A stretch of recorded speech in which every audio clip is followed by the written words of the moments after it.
Good morning everyone. दोस्तों आज है सितंबर 14 2022 और हम लोग करने वाले हैं द हिंदू न्यूज़पेपर के एनालिसिस। मेरा नाम है सितेंद्र चौधरी और रोज की तरह फिर से कुछ टॉपिक लेके आया हूं। जैसे कि आप देख सकते हो लिस्ट में आज नंबर ऑफ टॉपिक्स बहुत ज्यादा हैं, तो इसलिए कुछ टॉपिक में मैं थोड़ा ज्यादा फोकस करूंगा, कुछ टॉपिक में थोड़ा कम फोकस करूंगा, जो थोड़े से रिपीटेड मुझे नजर आएंगे। लेकिन आज टॉपिक काफी ज्यादा है। सिर्फ यही नहीं, इसके अलावा कुछ एडिशनल आर्टिकल भी यहाँ पे हम लोगों ने ऐड किए हुए हैं। और दो आज यहाँ पे आप देख सकते हो रबड़ प्राइस और विंडफॉल, ये आज के दोनों एक्सप्लेनर सेक्शन है, तो ये भी आज आए हैं, तो इसलिए मैंने इसको इंक्लूड कर दिया। और एक रिपीटेड सा ही आज का एडिटोरियल सेक्शन भी यहाँ पे दिया हुआ है। मतलब मोस्टली चीजें हमें यहाँ पे पता ही हैं कि किस तरह से इंडिया की जो फॉरेन पॉलिसी है। पहले इंडिया की फॉरेन पॉलिसी क्या हुआ करती थी, नाम हुआ करती थी नॉन अलाइनमेंट मूवमेंट, लेकिन अभी मोदी जी की लीडरशिप में थोड़ी चेंज हो रही है ऑल अलाइनमेंट के नाम से। थोड़ा इसके बारे में हम लोग चर्चा करेंगे। उसके अलावा जीएसटी काउंसिल तो रिपीटेड सही टॉपिक हमारे यहाँ पे हो जाएगा। ईरान और इंडिया के बारे में हम लोग पहले अच्छे से जानते हैं, हल्का फुल्का आपको बता सकता हूँ। ये टॉपिक हमारे लिए बिल्कुल नया है, एफपीआई एंड इंडिया। मतलब वैसे तो पुराना है, लेकिन इसके अंदर कुछ नया डेवलपमेंट हुआ है जो आपने शायद पहले नहीं सुना होगा। मेरे लिए भी बिल्कुल नया टॉपिक था, तो वो हम लोग कर सकते हैं। ये काफी इंटरेस्टिंग टॉपिक है। मतलब जो ईडब्ल्यूएस कोटा का है ना, इकोनॉमिक व्हीकल सेक्शन को, तो 10% का जो कोटा दिया गया है उसके बारे में है। रिपीटेड है, लेकिन कुछ अच्छे आर्गुमेंट यहाँ पे मिलेंगे आपको देखने के लिए। अपने नोट्स वगैरह में आप ऐड कर सकते हो। एसेंशियल ड्रग वाला बिल्कुल छोटा सा टॉपिक है, लेकिन नया टॉपिक है। उसके अलावा ये बॉन्ड इंडेक्स बिल्कुल नया टॉपिक है, आपने पहले ये नहीं सुना होगा बॉन्ड इंडेक्स के बारे में। और हमारे जो है नए जो जनरल हैं, वो उनको एडवोकेट जनरल को अपॉइंट किया गया है। तो टॉपिक काफी ज्यादा है, तो लेट्स सी, थोड़ा ज्यादा चलते हैं सीधा सीधा।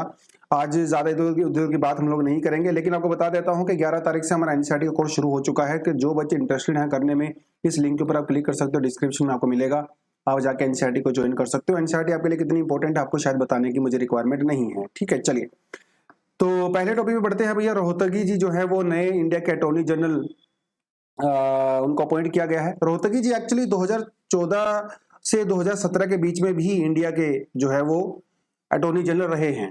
ठीक है, फिर 2017 में इन्होंने रिजाइन दे दिया, ये प्रैक्टिस करने लगे, प्राइवेट प्रैक्टिस करने लगे। फिर जो है वेणुगोपाल जी को अपॉइंट कर दिया गया कुछ समय के लिए। वेणुगोपाल जी बहुत बूढ़े हो गए हैं, 90 साल के हो गए हैं, तो उन्होंने कहा कि भाई अभी मैं काम नहीं चल सकता मेरा, है ना, मैं काफी बुजुर्ग हो गया हूँ। तो उनके जगह पे दोबारा से मुकुल रोहतगी को अभी अटॉर्नी जनरल के तौर पे यहाँ पे लाया गया है। ठीक है, तो ये है कुछ कुछ चीजें आपको पता होनी चाहिए। अटॉर्नी जनरल के बारे में लक्ष्मीकांत से ही मैंने कॉपी पेस्ट करके यहाँ पे कुछ चीजें आपके लिए डाल दी हैं। आपने पढ़ ली होगा एनसीईआरटी में, लक्ष्मीकांत वगैरह में अच्छे से पढ़ रखा होगा। तो इंडिया के जो है सबसे टॉप लीगल ऑफिसर होते हैं, बेसिकली ये गवर्नमेंट के लॉयर होते हैं। तो गवर्नमेंट को कोई भी केस प्रेजेंट करना होता है किसी भी कोर्ट के अंदर, तो अब मोदी जी खुद थोड़ी ना जाएंगे गवर्नमेंट को रिप्रेजेंट करने के लिए, तो लीगल ऑफिसर को भेजेंगे। तो ये हमारे लीगल ऑफिसर होते हैं अटॉर्नी जनरल, तो इनको भेजा जाता है। लेकिन भाई इतना बड़ा देश है, इतना बड़ा काम होता है ना। आपको वैसे भी पता है कि हमारे कोर्ट्स के अंदर जो सरकार होती है वो सबसे बड़ी लिटिगेंट होती है, सबसे ज्यादा लिटिगेशन सरकार की तरफ से होती है। तो अकेले तो काम नहीं कर सकते, तो इनके पास एक भरपूर टीम होती है। तो 2 सॉलिसिटर जनरल होते हैं इनके पास, 4 एडिशनल सॉलिसिटर जनरल होते हैं, और छोटे मोटे बहुत सारे लॉयर भी जो है इनके अंडर में काम करते हैं। तो ये थोड़ा आपको पता होना चाहिए। और सेंटर के अंदर जो है आर्टिकल 76 अटॉर्नी जनरल के बारे में बात करता है, आर्टिकल 165 जो है एडवोकेट जनरल के बारे में बात करता है। तो जो पोजीशन अटॉर्नी जनरल की सेंटर में होती है, वही पोजीशन एडवोकेट जनरल की स्टेट के अंदर होती है। ठीक है, सेम सिमिलर रोल होता है। और इनका कोई टेन्योर एज सच फिक्स नहीं है, सरकार का जब तक मन करता है इनको अपॉइंट करती है, नहीं तो हटा देती है। और प्रेसिडेंट के द्वारा जो है इनको अपॉइंट किया जाता है। कुछ कुछ फंक्शन जो है मैंने आपको लगभग लगभग यहाँ पे बता ही दिया है। तो प्रेसिडेंट जो इनको प्रेसिडेंट को लगता है कि कोई ऐसी लीगल काम है तो वो भी इनके थ्रू करवाया जाता है। गवर्नमेंट का ऐसा लगता है भाई कोई लीगल मैटर में अगर एडवाइस चाहिए तो वो भी नहीं से ली जाती है। ठीक है, बहुत सारी चीजें यहाँ पे होती हैं, इनको फंक्शन करना रहता है। बाकी लक्ष्मीकांत का टॉपिक है बेसिक सा, आप आराम से पढ़ सकते हैं। ये बिल्कुल ब्रांड न्यू टॉपिक है, और इकोनॉमी वाले इस तरह के टॉपिक करवाने से टू बी ऑनेस्ट मैं थोड़ा सा मतलब अवॉइड तो नहीं करता, लेकिन थोड़ा डरता हूँ। क्योंकि इकोनॉमी क्या है ना, स्टूडेंट्स को थोड़ा सा एक फोबिया रहता है इकोनॉमी का, क्योंकि हमारा इकोनॉमी बैकग्राउंड होता नहीं है, इकोनॉमी के बेसिक्स हमारे कवर होते नहीं हैं। फिर हम लोग न्यूज़पेपर में इकोनॉमी के टॉपिक पढ़ना शुरू कर देते हैं, हम लोग फ्रस्ट्रेट हो जाते हैं क्योंकि हमारे समझ में कुछ आता नहीं है। इसलिए आपको हमेशा मैं बोलता हूँ, इकोनॉमी के आर्टिकल आप पहले दिन से मत पढ़ो। ठीक है, जब आप यूपीएससी की तैयारी करते हो, पहले आप जो है आराम से थोड़ा समय लो, महीने 2 महीने का समय लो, अपने इकोनॉमी की जो एनसीईआरटी वगैरह है बेसिक्स कुछ कवर करो। जब एक बार आपके बेसिक्स कवर हो जाते हैं, फिर आप इकोनॉमिक आर्टिकल पढ़ सकते हैं। नहीं तो इकोनॉमिक आर्टिकल पढ़ते हो आपको इतनी टर्म्स देखने को मिलेंगी, जब टर्म्स की क्लैरिटी नहीं आएगा तो भाई आर्टिकल समझ में नहीं आएगा, सीधी सी बात है। तो इसीलिए जिन स्टूडेंट का थोड़ा सा बेसिक्स कवर है इकोनॉमी के वो इस आर्टिकल को पढ़ सकते हैं, जिनकी इकोनॉमी के कवर नहीं है वो इस आर्टिकल को मत पढ़े, कोई बात नहीं, ठीक है। तो बेसिकली जो है इन्होंने कहा है कि FPI snap up bonds set up to be added in the global indexes. Global index जैसे इंडेक्स होता है ना हमारे पास, जैसे सेंसेक्स होता है एक हमारा इंडेक्स होता है, ऐसे हमारे पास सीपीआई एक इंडेक्स होता है। इसी तरह से दुनिया भर के जितनी भी बॉन्ड मार्केट होती हैं ना, अमेरिका की बॉन्ड मार्केट अलग है, ब्रिटेन की अलग है, इंडिया की अलग है। बॉन्ड समझते हो ना, गवर्नमेंट बॉन्ड, जो बॉन्ड गवर्नमेंट इशू करती है पैसा का जुगाड़ करने के लिए, उसे गवर्नमेंट बॉन्ड कहा जाता है। तो दुनिया भर में जो है हर कंट्री की अलग अलग एक बॉन्ड होती है, गवर्नमेंट बॉन्ड इशू करती है। तो दुनिया में कुछ ऐसे ना बॉन्ड इंडिसेस होते हैं जो अलग अलग कंट्री की बॉन्ड्स के बारे में, जो उनका एक्सचेंज रेट है, जो उनका इंटरेस्ट रेट है, उसकी जानकारी रखती है। उसे ना ग्लोबल इंडिसेस कहा जाता है या ग्लोबल बॉन्ड इंडेक्स कहा जाता है। अभी तक इंडिया के जो बॉन्ड है, मार्केट गवर्नमेंट बॉन्ड है, वो उसका पार्ट नहीं है, ग्लोबल इंडेक्स का पार्ट नहीं है अभी तक इंडिया, ठीक है। जिसकी वजह से कई बार क्या होता है कि जो इंटरनेशनल इन्वेस्टमेंट इंडिया में आनी चाहिए वो नहीं आ पाती है, क्योंकि हम उसका पार्ट नहीं है। उसका पार्ट क्यों नहीं है? उसका पार्ट हमें इसलिए नहीं है क्योंकि इंडिया में जो है कैपिटल कन्वर्टिबिलिटी वो 100% नहीं है, समझ रहे हो। कैपिटल कन्वर्टिबिलिटी 100% नहीं है, इसीलिए जो है इंडिया को अभी तक इससे बाहर रखा गया है। लेकिन ऐसा कुछ यहाँ पे आइडियाज आ रहे हैं कि शायद 2023 के एंड तक इंडिया जो है वो ग्लोबल इंडेक्स का पार्ट बन सकता है, ठीक है। तो इंडिया सरकार यहाँ पे कुछ छूट देने वाली है। तो ये तो है पूरे का पूरा ये आर्टिकल का मामला। इस आर्टिकल में एफपीआई वर्ड दिया हुआ है। एफपीआई का मतलब दोस्तों होता है फॉरेन पोर्टफोलियो इन्वेस्टर्स, मतलब जैसे टॉम क्रूज, ये फॉरेन पोर्टफोलियो इन्वेस्टर हो सकते हैं, या बीच में कोई इंस्टीट्यूशंस हो सकते हैं, वो भी फॉरेन पोर्टफोलियो इन्वेस्टर्स हो सकते हैं।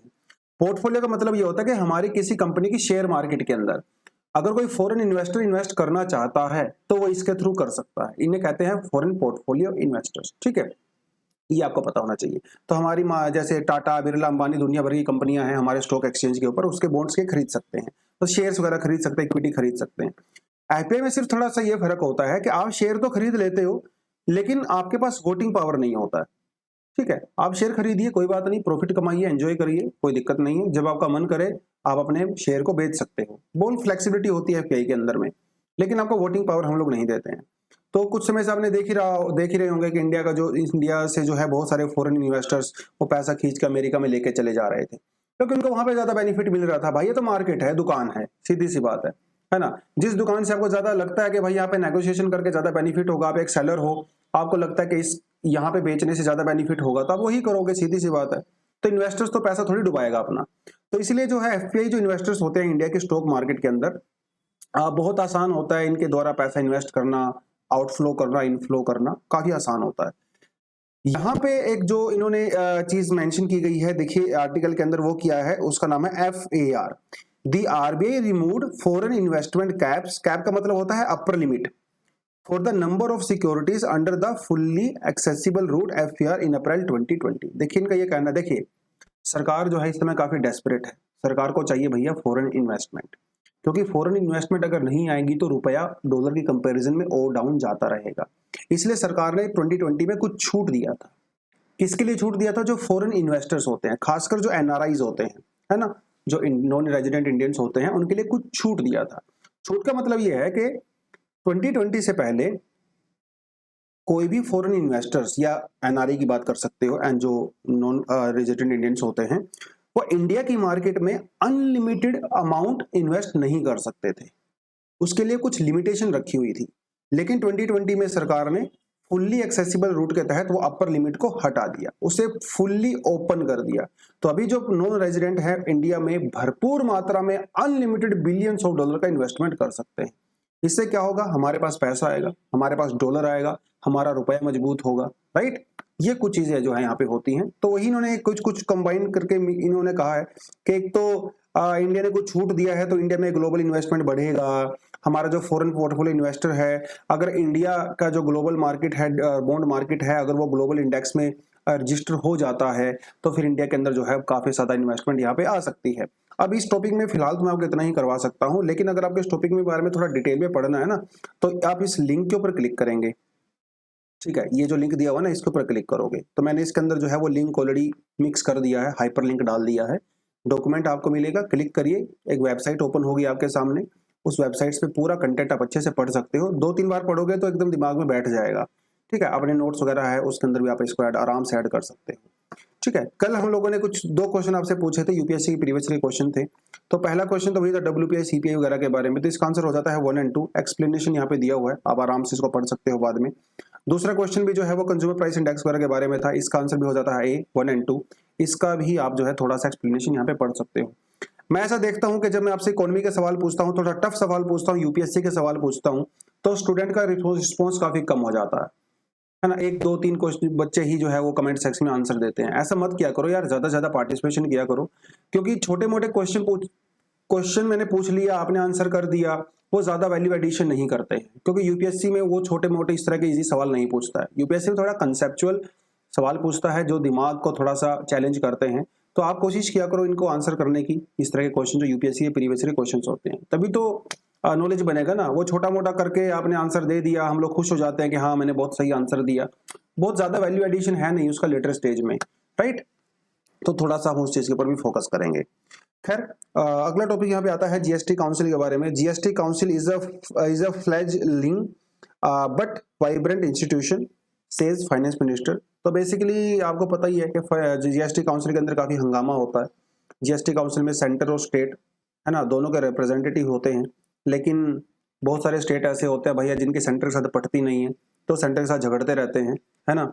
बहुत बार अलग अलग चीजों पर झगड़ते रहते हैं। Basically centre state relationship India में काफी कॉम्प्लेक्स है, बिकॉज फेडरल स्ट्रक्चर और बहुत सारी चीजें।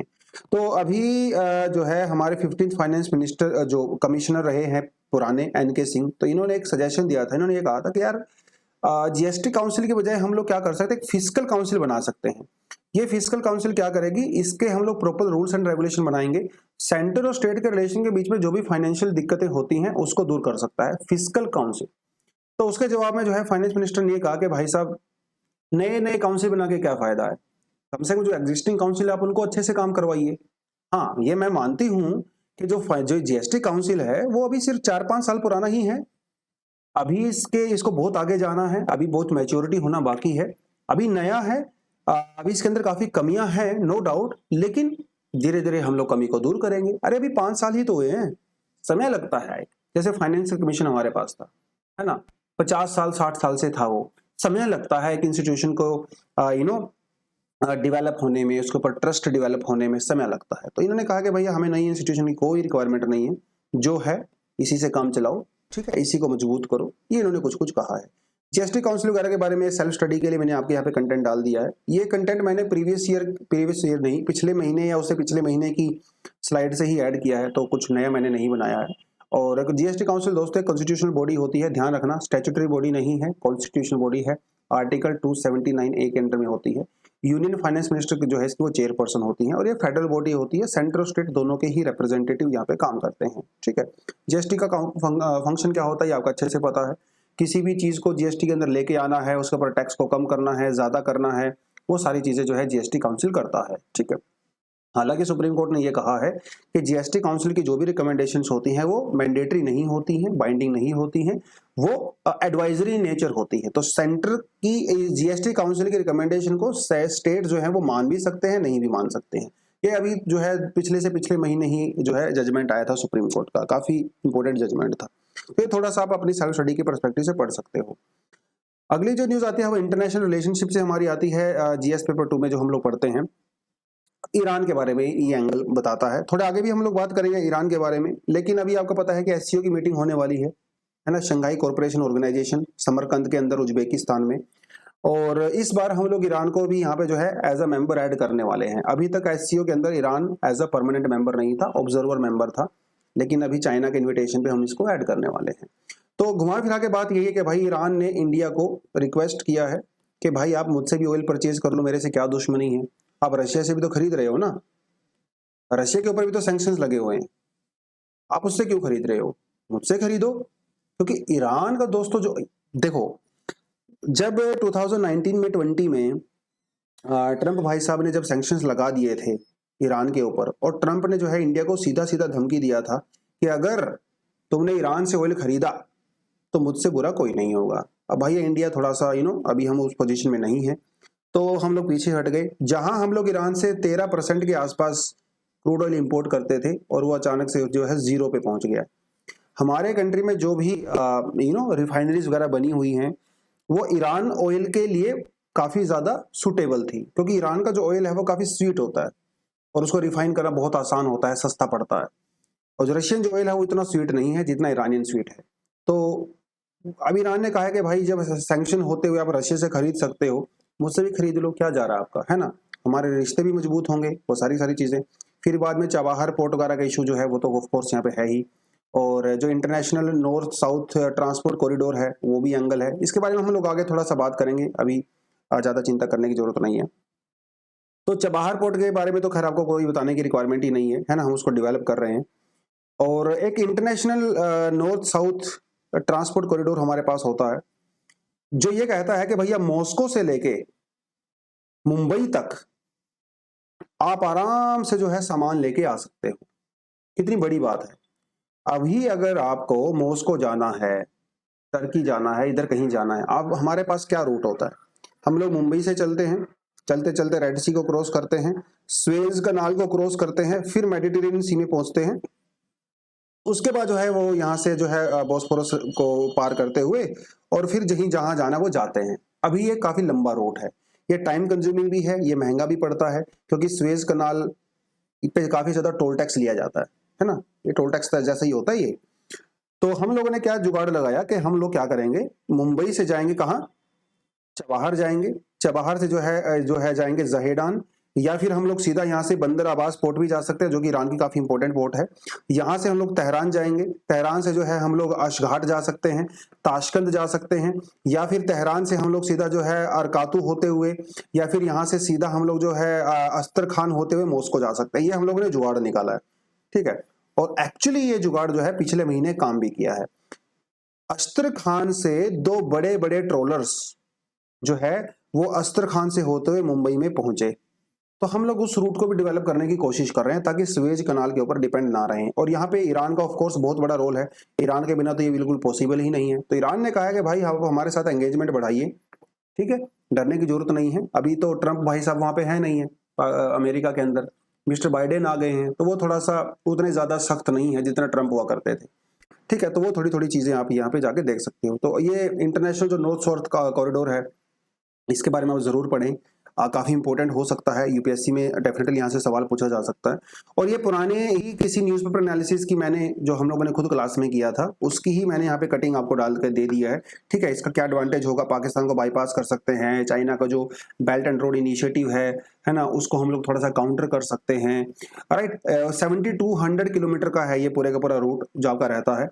और इसमें जो है 30% हमारी कॉस्ट सेविंग हो जाती है, 40% हमारा टाइम बच जाता है, क्योंकि पहले हमें स्वेज कनाल के थ्रू जाना पड़ता था। ये कुछ कुछ चीज़ें डेफिनेटली आप यहाँ पे जाके इसके बारे में पढ़ सकते हो। चबाहर पोर्ट के बारे में भी काफ़ी ज़्यादा हम लोगों ने पहले बात कर चुके हैं, तो बार बार बात करके कोई फायदा नहीं है, लेकिन आपको पढ़ना है चबाहर पोर्ट के बारे में डेफिनेटली। आप थोड़ा सा कंटेंट मैंने आपके सेल्फ स्टडी के लिए यहाँ पे डाल दिया है, ठीक है। तो इसको पढ़ेंगे और अपनी इंफॉर्मेशन, आपकी जो नॉलेज है उसके अंदर इंप्रूवमेंट करेंगे, ठीक है जी। चलिए, नेक्स्ट हमारे पास जो टॉपिक आता है, कहता है भाई 103rd amendment was fraud on constitution. ये किसके बारे में बात करता है, ये बात करता है इकोनॉमिकल वीकर सेक्शन को, जो 10% का कोटा दिया गया है उसके बारे में बात करता है।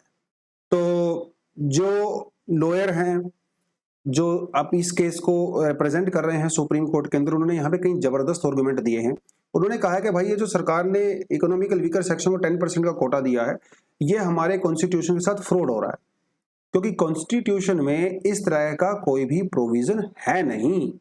कॉन्स्टिट्यूशन में जो रिजर्वेशन का प्रोविजन है ना, वो क्या है, वो ये कहता है कि अगर कोई कम्युनिटी सोशली या फिर एजुकेशनली बैकवर्ड होती है, जिनके साथ हिस्टोरिकल डिस्क्रिमिनेशन हुआ है, जिनको हिस्ट्री में मतलब हजारों साल की हिस्ट्री में जिनको एजुकेशन नहीं दिया गया, ठीक है, जिनको कोई भी इकोनॉमिकल अपॉर्चुनिटी नहीं दी गई, उनको रिजर्वेशन दिया जाएगा। इकोनॉमिकल वीकर सेक्शन को रिजर्वेशन देने का कोई प्रोविजन नहीं है। इन्होंने ये कहा कि भाई ये जो 10% का कोटा आप दे रहे हो ना, ये कोई गरीबी हटाओ प्रोग्राम थोड़ी है। रिजर्वेशन गरीबी हटाओ प्रोग्राम थोड़ी है। रिजर्वेशन का ये मतलब थोड़ी होता है कि आपका इकोनॉमिकल स्टेटस को इंप्रूव करना है। नहीं, इकोनॉमिकल स्टेटस तो उसके कहीं फिलोसफी में है ही नहीं। सोशली और एजुकेशनली बैकवर्डनेस जहां पे होती है, वहां पे जो है रिजर्वेशन दिया जाता है। तो इन्होंने ये कहा कि भाई इसका बेसिस ही खर गलत है, जिस फाउंडेशन के ऊपर ये खड़ा हुआ है वो पूरा फाउंडेशन ही गलत है। तो आप कैसे बात कर सकते हो? तो इसलिए ये फ्रॉड है। पहले इन्होंने आर्गुमेंट ये दिया, अच्छा आर्गुमेंट है, बढ़िया आर्गुमेंट है। दूसरा इन्होंने आर्गुमेंट ये दिया कि आप क्या कह रहे हो, आप ये कह रहे हो कि भैया जो जनरल कैटेगरी के अंदर जो लोग हैं, जो स्वर्ण कैटेगरी के अंदर जो लोग हैं, वो भी तो गरीब हो सकते हैं, है कि नहीं? हम उनको कोटा दे रहे हैं, क्योंकि गरीबी भी कोटा का एक प्रोविजन हो सकता है अकॉर्डिंग टू गवर्नमेंट। इन्होंने ये कहा कि भाई जो ये स्वर्ण कैटेगरी, मान लो कोई ब्राह्मण है, ठीक है, अगर वो ब्राह्मण गरीब है तो वो ब्राह्मण गरीब इसलिए नहीं है कि उसके पास साधन नहीं थे, अरे उसके पास तो साधन थे, उसके पास जमीन जायदाद भी थी, उसके पास नौकरी भी थी, उसके पास जो है सोशल स्टेटस भी था। अगर वो गरीब है तो भैया वो अपनी हरकतों की वजह से गरीब बना है ना, उसने अपनी मनी का मिसमैनेजमेंट किया है ना, उसने अपना पैसा डुबा दिया। अब ये उसकी गलती है ना, जिसने अपना पैसा डुबाया है वो गरीब हो गया है। हिस्टोरिकली तो वो गरीब नहीं था ना, उसके पास अपॉर्चुनिटी, सोशल स्टेटस भी था, जमीन जायदाद थी, सब कुछ था। वो गरीब बना है मिसमैनेजमेंट की वजह से। तो उसकी मिसमैनेजमेंट की वजह से सरकार उसकी हेल्प क्यों कर रही है? ये तो कहीं ना कहीं ऐसा हो गया ना कि जुए में आपने पैसा, आपके पास खूब पैसा था, आपने जो है जुआ खेला, गैम्बलिंग आपने किया और आपका सारा पैसा डूब गया। आपका पैसा डूब गया, आप गरीब हो गए। ठीक है, आपने लॉटरी जीती, आपने पैसा उड़ा दिया, आप गरीब हो गए। फिर सरकार कहते कि अरे तुम तो बहुत गरीब हो गए हो, चलो मैं तुम्हारी हेल्प करता हूं। ये तो कुछ कुछ ऐसा हो गया ना। उन्होंने कहा कि ये देखो फालतू आर्गुमेंट है। हिस्टोरिकली ये जो कम्युनिटी थी, देवर रिच कम्युनिटीज, ठीक है, आप उसकी हेल्प नहीं कर सकते बिकॉज ऑफ देयर मिसमैनेजमेंट। एक उन्होंने आर्गुमेंट दिया। एक और उन्होंने बहुत सॉलिड आर्गुमेंट दिया, 8 लाख रुपए। भाई जो आदमी 8 लाख रुपए साल का कमाता है वो जो है बेनिफिट ले सकता है। 8 लाख 7 रुपए का कमाने का मतलब पता क्या हुआ? 66,000 के आसपास अगर आप पर मंथ, अगर आपकी अर्निंग है, आप सोच के देखिए भाई, जो फैमिली 66,000 पर मंथ कमा रही है, क्या वो गरीब हो सकती है? नहीं हो सकती। इंडिया में 95% फैमिली, जिस फैमिली में 4 लोग होते हैं, उनकी मंथली इनकम जो है 25,000 रुपए से कम होती है। समझ रहे हो? 25,000 का, अगर आप 26,000 रुपए कमा रहे हो ना महीने के, तो आप इंडिया की टॉप 5% में हो। और अगर आप इंडिया के 66,000 रुपीज कमा रहे हो ना, तो आप इंडिया में टॉप 1% में हो। तो गरीब कहां से हुए ये तो बताओ कम से कम। अगर कोई क्राइटेरिया आपने रखना ही इकोनॉमिकल वीकर सेक्शन का, तो कम से कम ये रखो ना, जो लोग 2-3 लाख रुपए कमाते हैं साल के, जिनकी फैमिली में 4-5 लोग होते हैं। 8 लाख वाला क्राइटेरिया का क्या मतलब है? ये गरीब थोड़ी है, ये तो मजाक हो रहा है। ऐसा मैं नहीं कह रहा हूं, ये मेरे पर्सनल विचार नहीं है, ये उन वकीलों ने सुप्रीम कोर्ट के अंदर दलीलें दी हैं कि भाई 8 लाख रुपए आप दे रहे हो, कैसे कैसे, वो सारी सारी चीजें जो मैंने आपको बताया है। ठीक, आर्टिकल पढ़ोगे तो आपको अच्छे से समझ में आ जाएगा। बाकी काफी पुराना टॉपिक है, आप इसके ऊपर ठीक ठाक समझते हैं। तो ये है पूरे का पूरा यहाँ पे आर्गुमेंट। अब सुप्रीम कोर्ट का देखना है यहाँ पे क्या डिसीजन लेते हैं नहीं लेते हैं, दैट्स अ सेपरेट थिंग। बाकी जो है यहाँ पे एक और जो है थोड़ी न्यूज यहाँ पे आती है कि सरकार ने कुछ नई ड्रग्स को ऐड कर दिया है असेंशियल ड्रग्स के अंदर में। ठीक है, असेंशियल तो आप समझ गए होंगे ना, कोविड-19 में क्या हुआ था, बहुत सारी चीजों को सरकार ने असेंशियल डिक्लेयर कर दिया था। असेंशियल का मतलब ये होता है कि जो हमारी जिंदगी जीने के लिए, सरवाइव करने के लिए बहुत ही ज्यादा जरूरी होते हैं भैया, जिनके बिना काम नहीं चल सकता, उन्हें कहते हैं असेंशियल आइटम्स। जैसे आपका गेहूं, आटा, चावल, तेल, ये सब असेंशियल आइटम्स होती हैं, इसके बिना आप नहीं जी सकते। आईफोन असेंशियल आइटम नहीं है, गाड़ी असेंशियल है, लैपटॉप आपका असेंशियल आइटम नहीं है। तो ऐसे ही कुछ दवाइयां भी होती हैं जो हमारे लिए असेंशियल्स होती हैं, ठीक है, जिसके बिना काम नहीं चल सकता। तो सरकार जो है टाइम टू टाइम ये जो असेंशियल लिस्ट होती है इसको अपडेट करती रहती है। तो अभी सरकार ने इसको थोड़ा सा अपडेट किया है। तो हमारे पास जो national list of essential medicine का एक हमारे पास कानून होता है, जिसके तहत सरकार ये चीजें कर सकती है। बेसिकली एसेंशियल मेडिसिन वो मेडिसिन होती हैं जो कि हमारी जो हेल्थ केयर के लिए प्रायोरिटी होती हैं और मेजोरिटी ऑफ पॉपुलेशन को उसकी रिक्वायरमेंट होती है। ये अलग अलग कंट्री के हिसाब से अलग अलग हो सकता है। जैसे अगर आप इंडिया की बात करो तो इंडिया में जैसे टीबी है ना, बहुत सारे लोगों को टीबी होता है इंडिया में, तो जो टीबी की दवाई होती है उनके लिए एसेंशियल हो सकती है। अगर आप जापान में जाओगे तो वहां पे तो लोगों को टीबी नहीं है, उनके लिए तो एसेंशियल नहीं हो सकती, उनके लिए कोई और दवाई एसेंशियल हो सकती है। तो ये कुछ कुछ चीजें यहाँ पे होती हैं। और एसेंशियल करने का पर्पस बेसिकली ये होता है सरकार का कि जिन दवाइयों को एसेंशियल डिक्लेयर कर दिया जाता है उनकी कॉस्ट जो है बहुत ज्यादा नहीं हो पाती है, अफोर्डेबल होती है, तो आम जनता उसको खरीद सकती है। तो इसमें एक बात ये भी होती है कि जो इसमें जेनरिक दवाइयां होती हैं जो हमारे देश की खुद की कंपनियां बनाती हैं, उनको प्रमोट किया जाता है। तो ये थोड़ा थोड़ा सा आपको इसमें देख सकते हो हल्का फुल्का, बाकी इसमें और कुछ ज्यादा था नहीं। आज का जो दोस्तों एक्सप्लेनर सेक्शन है वो रबड़ प्राइसेस के बारे में है कि भाई जो रबड़ प्राइस हैं वो काफी ज्यादा गिर रहे हैं। ठीक है, बहुत ज़्यादा डाउन चले गए हैं, जिसकी वजह से इंडिया में जो रबड़ ग्रोवर्स हैं, राइट भैया, उनको बहुत दिक्कत हो रही है।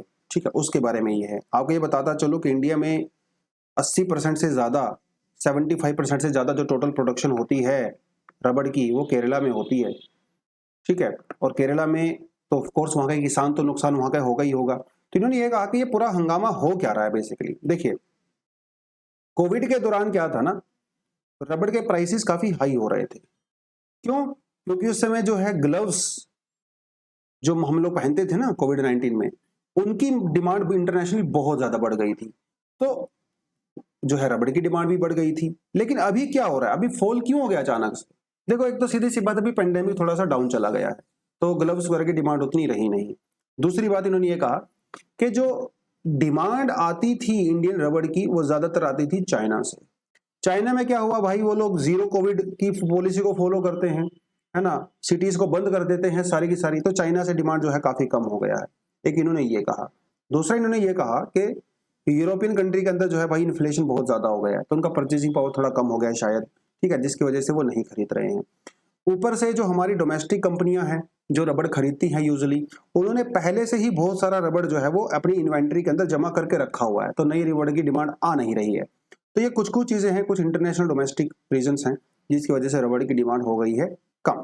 तो ये जो है इन्होंने थोड़ा सा यहाँ पे बताया है। देखिए, इंडिया जो है दुनिया का 5th लार्जेस्ट रबड़ प्रोड्यूसर है, ठीक है, और सेकंड बिगेस्ट कंज्यूमर भी है। ठीक है, उसके अलावा ये बात यह है कि इंडिया प्रोड्यूस तो करता है, लेकिन भाई हम लोग इंपोर्ट भी बहुत ज्यादा करते हैं।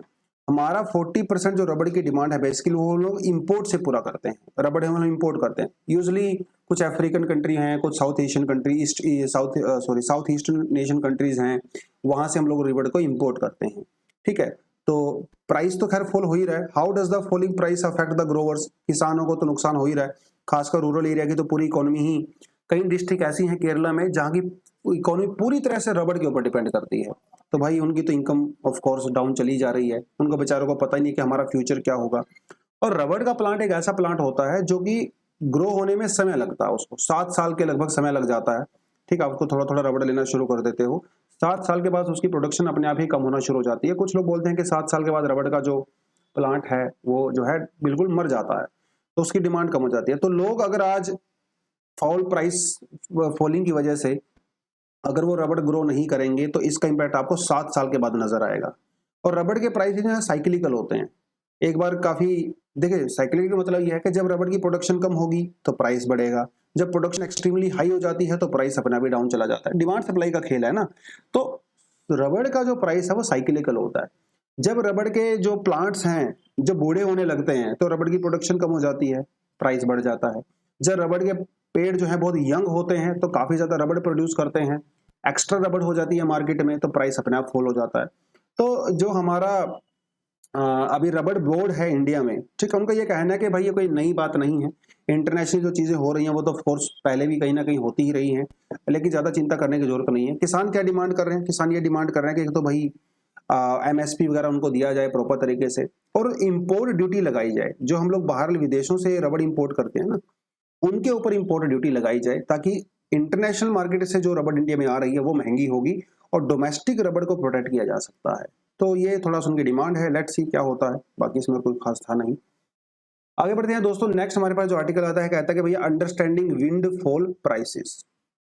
अब ये विंड फॉल प्राइसेस या विंड फॉल टैक्स क्या होता है, आप समझ के देखिए इस चीज को। जैसे मान लो मेरे पास एक कंपनी थी, ठीक है, और ये कंपनी थी, मैंने 2014 में इस कंपनी को ओपन किया था। 2014 से लेके जो है 2020 तक, फरवरी के महीने तक मेरे ग्लव्स की जो है वो एक ग्लव्स बनाता था मैं, रबड़ के ग्लव्स बनाता था, और मेरी अर्निंग ज़्यादा नहीं हो रही थी क्योंकि मार्केट में ग्लव्स की डिमांड थी नहीं, और क्योंकि मेरी अर्निंग ज़्यादा नहीं हो रही थी इसलिए मैं कोई नई इन्वेस्टमेंट भी नहीं कर रहा था, राइट। मैं कोई नया फैक्ट्री नहीं लगा रहा था, नए लोगों को हायर नहीं कर रहा था, टेक्नोलॉजी के अंदर इन्वेस्टमेंट नहीं कर रहा था। अरे भाई जब सेल ही नहीं होगी तो क्या फायदा है करके।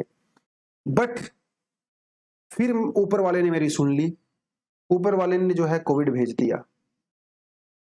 अब कोविड जैसे ही भेजा, मार्च के महीने में जो है हंगामा शुरू हो गया। अचानक से ग्लव्स की डिमांड जो है वो आसमान छूने लगी। जहां पहले मैं ग्लव्स एक 10 रुपए का भेज बेच रहा था, तो मेरे अंदर का शैतान जाग गया। मैंने कहा भाई अब तो लोगों की मजबूरी का फायदा उठाऊंगा।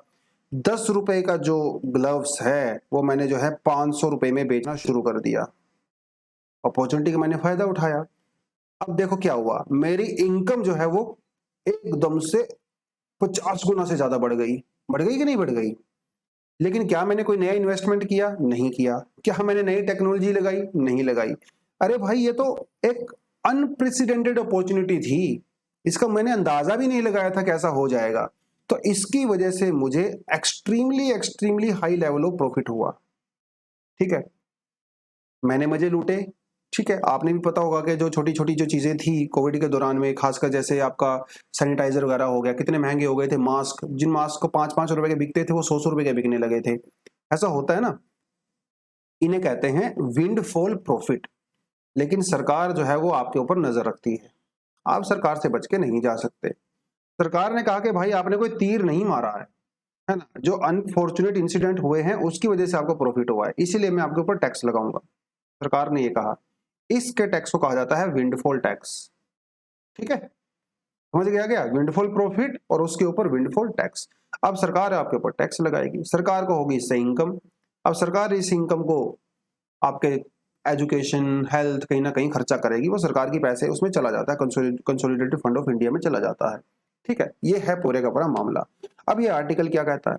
अब यहाँ पे देखिए ग्लव्स वाली बात नहीं कर रहे हैं हम, यहाँ पे बात कर रहे हैं ऑयल की, बात कर रहे हैं भाई ऑयल की।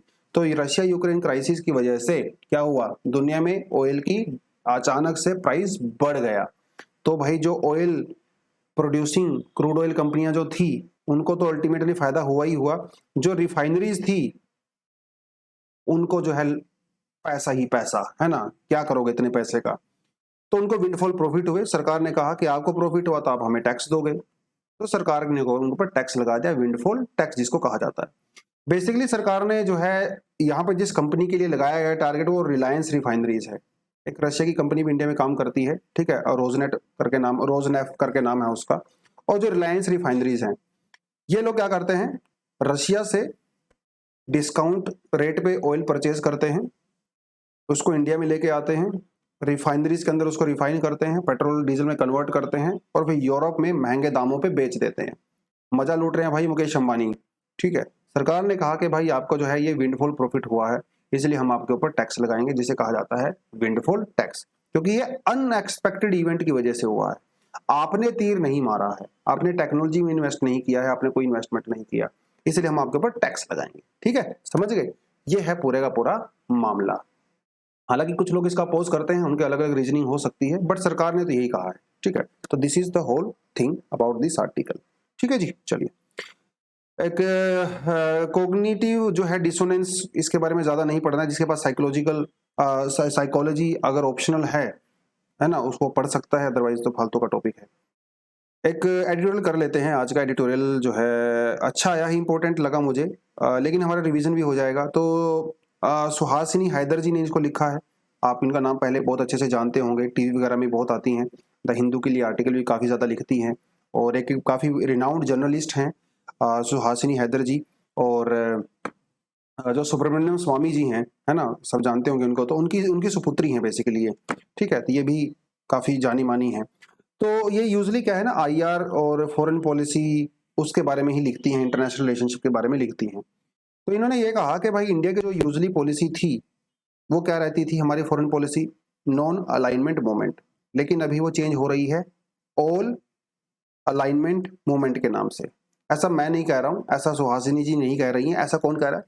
ऐसे हमारा कह रहे हैं कि हमारे जो एक्सटर्नल अफेयर मिनिस्टर हैं, ठीक है, वो कह रहे हैं। एक्चुअली उन्होंने, जयशंकर जी ने अभी एक बुक लिखी थी इंडिया वे, जिसमें उन्होंने ये कहा था कि इंडिया की जो पुरानी पॉलिसी थी नॉन अलाइनमेंट वो बकवास है। ठीक है, इंडिया की जो नई पॉलिसी है मल्टीपल एंगेजमेंट वाली, वो जबरदस्त है। तो उसके ऊपर जो है इन्होंने यहाँ पे कहा है। देखिए क्या है मल्टीपल अलायंसेस है। यहाँ से हम लोग पहले भी एक बार मेंस के लिए क्वेश्चन लिख चुके हैं। नॉन अलाइनमेंट का मतलब ये होता है कि भाई आप किसी भी ग्रुप का पार्ट नहीं हो। ठीक है, ना तो आप अमेरिका की साइड में हो, ना आप यूरोप की साइड में हो, ना आप रशिया चाइना की साइड में हो।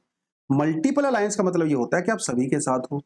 आपने उनके साथ भी ग्रुपिंग कर रखा है, दूसरे ग्रुप के साथ भी ग्रुपिंग कर रखा है। जैसे कुछ एग्जांपल यहाँ पे देते हैं, शंघाई कॉरपोरेशन ऑर्गेनाइजेशन, हम लोग बात करें, अभी 15-16 तारीख को जो है उज्बेकिस्तान में इसकी मीटिंग होने वाली है। हम लोग वहाँ पे जाएंगे, मोदी जी जाएंगे, जिनपिंग भी आएंगे, पाकिस्तान के जो है प्राइम मिनिस्टर भी आएंगे, सब आएंगे वहाँ पे, उनसे भी हम लोग मुलाकात करेंगे। दूसरी तरफ हम नाटो के भी सॉरी नाटो का हम लोग दूसरी तरफ जो है क्वाड के मेंबर भी हैं, है कि नहीं? वहां पे भी हम लोग बातचीत करते हैं। हम लोग I2U2 के मेंबर भी हैं, वहां पे भी हम लोग बातचीत करते हैं। तो एक तरफ हम लोग रशिया चाइना के साथ रिलेशन है, दूसरी तरफ हमारा उनके साथ भी रिलेशन है। ये क्या है? ऊपर से एक जो इंडो पैसिफिक इकोनॉमिक फ्रेमवर्क अभी बनाया गया था, है ना, उसके भी हम लोग मेंबर हैं। तो ये क्या दिखाता है? दिखाता है कि इंडिया की मल्टीपल एंगेजमेंट दिखाता है, सिर्फ इकोनॉमिक फ्रंट पे नहीं बल्कि डिफेंस के फ्रंट पे भी। जैसे अभी वोस्तोक हुआ रशिया के अंदर, हम लोगों ने अपनी आर्मी को भेजा वहां पे, है ना, बिल्कुल भेजा। एक एंटी टेररिस्ट स्ट्रक्चर जो होता है SCO का, उसके अंदर भी हम लोग पार्टिसिपेट करते हैं, उनके साथ भी हमने पार्टिसिपेट किया। अमेरिका के साथ जो युद्ध अभ्यास करते हैं उसके अंदर भी पार्टिसिपेट करते हैं, मालाबार एक्सरसाइज भी करते हैं। ऑस्ट्रेलिया के साथ हम लोगों ने पिच ब्लैक एक्सरसाइज भी किया, हमारी एयरफोर्स ने। तो हम लोग चाइना रशिया के साथ भी कर रहे हैं, ऑस्ट्रेलिया और अमेरिका यूरोप के साथ भी कर रहे हैं। ये क्या दिखाता है? ये दिखाता है मल्टीपल एसोसिएशन दिखाता है इंडिया की। तो एक तरफ यूरोप कहता है, वेस्टर्न कंट्री कहती है कि भाई हम लोग डेमोक्रेसी हैं, ठीक है, तो डेमोक्रेसी डेमोक्रेसी भाई भाई, राइट। इंडिया कहता है कि हाँ वो बात तो ठीक है, लेकिन भाई पड़ोसी पड़ोसी भी भाई भाई होते हैं, तो हमारी तो नेबरहुड पॉलिसी रहती है, तो हम लोग उसको भी फॉलो करेंगे। तो बेसिकली इनका ये कहना है कि लेकिन अगर आप हमारे ट्रेडिशनल अगर फॉरेन पॉलिसी के हिसाब से देखें तो इंडिया को SCO का मेंबर नहीं होना चाहिए था। एक तरफ इंडिया का ब्रिक्स का मेंबर भी है, एक तरफ SCO का मेंबर भी है, राइट, अलग अलग फोरम के हम लोग मेंबर हैं। तो ये उन्होंने जो है कुछ कुछ कहा है। अब इन फोरम के ऊपर जो है हम लोग अलग अलग लीडर से अलग अलग तरीके से बात करते हैं। अब पुतिन जी के बारे में तो क्या ही कहें, पुतिन जी और मोदी जी की दोस्ती तो सबको पता ही अच्छे से। तो अभी SCO की मीटिंग होगी तो वहाँ पे भैया 1-to-1 मीटिंग हम लोग करने वाले हैं। तो पुतिन जी के साथ क्या क्या बातचीत होगी वो एक अलग मुद्दा रहेगा, अलग से करेंगे उसको हम, क्योंकि यूरोप ने और USA ने जो सैंक्शंस वगैरह लगा रखे हैं रशिया के ऊपर, ऑलरेडी आपको पता ही है कि इंडिया ने उनको सपोर्ट बिल्कुल भी नहीं किया है। इवन सैंक्शंस के बाद हम लोग रशिया से ज्यादा तेल खरीदने लगे। सैंक्शन से पहले हम लोग रशिया से सिर्फ 0.66 मिलियन टन खरीदा करते थे, अभी हम लोगों ने जो है 8.42 मिलियन टन खरीदना शुरू कर दिया। सेकंड लार्जेस्ट इंपोर्टर बन गया है रशिया हमारा, क्योंकि हमें वो सस्ता चीप जो है सस्ता तेल दे रहा है, राइट। ऊपर से जो है $16 बिलियन का इन्वेस्टमेंट का भी प्लान हम लोग बना रहे हैं पब्लिक सेक्टर में। तो एक तरफ हम लोग रशिया से हमारी जो है नजदीकियां बढ़ रही हैं। S-400 की जब हम लोग बात करते हैं, जो मिसाइल डिफेंस सिस्टम हम लोगों ने रशिया से इंपोर्ट किया है ना, चाहे अमेरिका ने कितना ही अपोज किया हो, लेकिन हम लोगों ने उसको इंपोर्ट किया, वो चीजें हो गई। अब यहाँ पे जो है जो मिस्टर जिनपिंग हैं उनके साथ भी जो है मोदी जी मुलाकात करेंगे। हालांकि जब से स्टैंड ऑफ हुआ था 2020 के बाद से पिछले 2-2.5 साल से मोदी जी ने और जिनपिंग ने आपस में बात नहीं किया है, ठीक है, एक बार भी ना फोन पे बात किया है, ना ही वो फिजिकली मिले हैं। हालांकि 2014-2019 के बीच में हम लोग 18 बार मिले थे, लेकिन जैसे ही क्राइसिस हुआ डोकलाम वाला तो हम लोगों ने बातचीत बंद कर दिया। तो अभी बातचीत होगी SCO के अंदर, और शायद SCO की मीटिंग से पहले ही हम लोग अभी लद्दाख वगैरह में डिसंगेजमेंट भी कर रहे हैं। तो फाइनली चाइना को थोड़ी अकल आई है, वो लोग अपनी आर्मी वगैरह को पीछे लेके जा रहे हैं। तो ये भी एक रीजन हो सकता है, डोकलाम कन्फ्लिक्ट के बाद तो सारी सारी चीजें यहाँ पे हुई थी, ठीक है। तो उसके साथ भी हम लोग यहाँ पे कोलैबोरेशन करने वाले हैं। अब भाई हम लोग ईरान के साथ भी मिलेंगे, ईरान के जो प्रेसिडेंट है इब्राहिम रईसी जी, मोदी जी उनसे भी मिलेंगे, अलग अलग मुद्दों पे बात होगी। चबाहार पोर्ट पे बात होने वाली है, ठीक है। सबसे बड़ी बात है यहाँ ऑयल वाली है, जो हम लोग पहले अभी थोड़ी देर पहले हम लोगों ने बात किया है ना। तो भैया ऑयल खरीदिए, रशिया से भी खरीद रहे हो ना, हमसे खरीद सकते हो। तो ये किसने कहा है? ये कहना है ईरान का, ठीक है। तो क्योंकि बाइडेन जो है मिस्टर बाइडेन का एडमिनिस्ट्रेशन जो है वो थोड़ा सा उतना सख्त नहीं है ईरान को लेके, और हो सकता है कि जो ईरान और वेस्टर्न कंट्रीज का जो जिसे हम लोग P5+1 कहते हैं, उनका जो JCPOA जिसको हम लोग बोलते हैं, अमेरिका उससे पहले बाहर चला गया था, अभी वो उसके अंदर आ सकता है। तो शायद ईरान से हम लोग ऑयल परचेज करना शुरू कर सकते हैं। अभी बातचीत लोअर लेवल पे शुरू है, लेकिन लेट्स होप कि इसको हम लोग थोड़ा आगे लेके जाएं। उसके अलावा जो है वेनेजुएला से भी इंडिया जो है तेल खरीद सकता है, और ईरान से सस्ता तेल मिलता है हमें वहां से, ठीक है। तो ये कुछ कुछ चीजें हैं। बात है पाकिस्तान की, पाकिस्तान के साथ भी एंगेजमेंट हम लोग कर सकते हैं। आपको पता ही है कि जब से 370 हटा था, ठीक है, इंडिया पाकिस्तान की बातचीत बिल्कुल बंद है। पाकिस्तान बिल्कुल अपनी बात पे अड़ा हुआ है कि जब तक 370 आप दोबारा से रिस्टोर नहीं करोगे हम आपसे बातचीत नहीं करेंगे। उसके अलावा हमारे यहाँ पे कई सारे अटैक हुए, तो इंडिया ने, मोदी जी ने 2016 में कहा था कि हम लोग पाकिस्तान को पूरी दुनिया में आइसोलेट कर देंगे, तो इंडिया का वो टारगेट है। तो काफ़ी इशू है इंडिया पाकिस्तान के बीच में भी। लेकिन ऐसा नहीं है कि फ्रंट पे बात हो रही नहीं हो रही है तो बैक जो है पर्दे के पीछे भी बात नहीं हो रही है, बैक चैनल्स पे बात हो रही है। इंडिया और पाकिस्तान की बात बंद नहीं है। जैसे हमारे जो नेशनल सिक्योरिटी एडवाइजर हैं मिस्टर अजीत डोवल जी, वो पाकिस्तान मिलिट्री के कई बार ना ऑफिसर से मिले हैं। इसलिए जो हमारे बॉर्डर के ऊपर सीज फायर भी मेंटेन हम लोगों ने किया हुआ है। अभी आप बहुत कम सुनने को मिलता है कि पाकिस्तान की तरफ से बमबारी हुई, नहीं होती है ना, क्योंकि पीसफुल माहौल वहां पे चल रहा है। ये तभी चल रहा है ना, बातचीत हो रही होगी, बिना बातचीत के थोड़ी होता है। ठीक है, तो ये कुछ कुछ चीजें उन्होंने यहाँ पे कही हैं। अफगानिस्तान के साथ एंगेजमेंट को लेके कुछ ज्यादा यहाँ पे नहीं है, क्योंकि अफगानिस्तान को हम लोगों ने इन्वाइट नहीं किया एससीओ की मीटिंग में। हालांकि अफगानिस्तान को हम लोग पहले इन्वाइट करते थे, अभी नहीं कर रहे हैं, क्योंकि जो तालिबान की सरकार है उसको अभी इंटरनेशनली रिकॉग्निशन नहीं मिला है। तो बेसिकली पूरा जो कंक्लूजन है वही निकलता है कि हमारी जो पॉलिसी थी नॉन अलाइनमेंट मूवमेंट वाली, वो अभी क्या हो गई है, ऑल अलाइनमेंट मूवमेंट। ठीक है, एक तरफ इंडिया जो है यूएसए के साथ बैलेंस बना के चलता है, दूसरी तरफ जो है चाइना और रशिया के साथ भी बना के चलता है। तो खट्टा मीठा रिलेशनशिप हमारा इनके साथ है, खट्टा मीठा हमारा इनके साथ है। तो इंडिया जो है वो बीच में खड़ा हुआ है। अब ये तो समय ही बताएगा कि इंडिया को इसका बेनिफिट मिलेगा या भाई इंडिया को इसको नुकसान होगा। कल को ऐसा ना हो कि भाई इंडिया का किसी के साथ झगड़ा हो जाए, इनके साथ, चाइना वाइना के साथ, पाकिस्तान के साथ, अमेरिका कहेगा अच्छा अपने दोस्त को बुलाओ ना, रशिया को हम लोग बुलाएंगे तो रशिया आएगा नहीं, क्योंकि रशिया चाइना की आपस में बढ़िया इस समय पट रही है। तो ऐसा ना हो कि इंडिया आइसोलेट होके खड़ा रह जाए। तो अलग अलग पॉसिबिलिटी यहाँ पे नजर आती हैं। तो फॉरेन पॉलिसी के अंदर जो भी चीजें होती हैं, तो कहते हैं ना कि दोस्ती में भैया कोई परमानेंट दुश्मन नहीं होता, दोस्ती में कोई परमानेंट दोस्त नहीं होता। तो वही चीजें यहाँ पे भी लागू होती हैं। लेट्स सी कि फ्यूचर में क्या रहेगा, और हम तो उम्मीद करेंगे कुछ अच्छा ही रहे, राइट। चलिए, ये था आज का पूरा आर्टिकल, और कुछ एडिशनल आर्टिकल भी मैं आपके लिए मैंने यहाँ पे डाल दिए हैं। समय हो तो पढ़ सकते हो, समय नहीं है तो कोई बात नहीं, आगे कभी ना कभी ये रिपीट होता ही रहता है। ठीक है, एक दो स्टूडेंट ने लिखा था कि सर आप जो है इंडियन एक्सप्रेस के आर्टिकल्स को भी जो है इंक्लूड करिए। पहली बात तो ये है कि आपको हम लोग शुरू से ही ये सजेशन देते हैं कि आप जो है सिर्फ एक ही न्यूज़पेपर पढ़ा करो, दो न्यूज़पेपर के चक्कर में मत पढ़ो। अगर आप इंडियन एक्सप्रेस पढ़ रहे हो तो वही पढ़ो, अगर हिंदू पढ़ते हो तो वही पढ़ो थ्रू आउट योर प्रेपरेशन। ठीक है, जहां तक एडिटोरियल और टॉपिक्स की बात है, 99.9% टाइम्स दोनों आर्टिकल और टॉपिक जो है वो कहीं ना कहीं रिपीट हो जाते हैं। हो सकता है कि इंडियन द हिंदू में आज आर्टिकल जो आया हो वो आज इंडियन एक्सप्रेस में नहीं आया हो, वो 2 दिन के बाद आएगा, वो एडिटोरियल 2 दिन के बाद आएगा, लेकिन दोनों ही कवर कर देते हैं। ठीक है, तो आप एक पढ़ो थ्रू आउट योर प्रेपरेशन, उतना आपके लिए सफिशियंट है। अरे इतना सिलेबस भी तो कवर करना है ना, जीएस पेपर 1 2 3 हो रहा है, ऑप्शनल है, आंसर राइटिंग प्रैक्टिस करनी है, नोट्स करना होता है, सिलेबस करना होता है, जो रिवीजन करना होता है, कितना सारा काम है।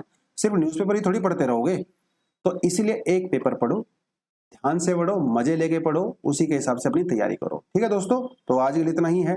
अगर मजा आया हो तो लाइक कर दिया करो, नीचे कमेंट सेक्शन में जो है थोड़ा ग्रीटिंग कर दिया करो अपने टीचर्स को।